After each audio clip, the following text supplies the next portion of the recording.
The last time we caught up with Adam and Terry Petrich, the sale on their home had fallen through following a zero value from an appraiser, citing that it sits in the middle of the Maple Diversion.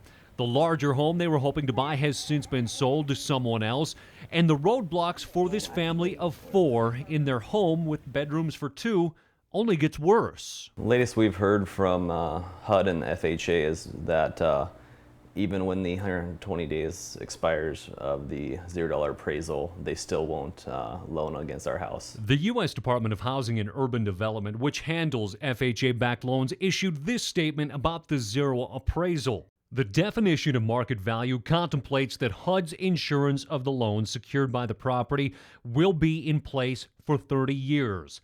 In short, because the house will either be moved or torn down for flood control, HUD won't challenge the zero appraisal. We actually had an interested buyer again, but it turns out that they were getting FHA financing and there's no getting around that. That leaves a potential buyer looking for a short-term housing solution in either of the diversions with very limited options. Currently, the only ways that I know that they could finance them would be a conventional loan, maybe an in-house loan with a local bank where they were willing to carry the note at not as great of terms as what they could get on the secondary market, or possibly a VA loan. We haven't been told from VA no, or it would have to be cash. If the Petriches can't sell and have to wait out the city's acquisitions, that likely will mean sinking even more money into their home. Even if we were to add in the basement and spend possibly tens of thousands of more dollars, we would not recoup that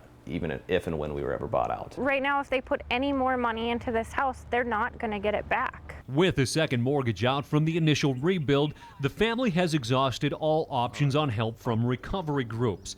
With their home in the diversion and the family outside financial guidelines, no help is available anywhere. Because we were proactive and needed a place to live, we're stuck in the middle of it. The timetable for the city's acquisitions or buyouts is uncertain. City officials haven't committed dollars to acquisitions in the diversions yet as they wait on federal guideline rulings from HUD.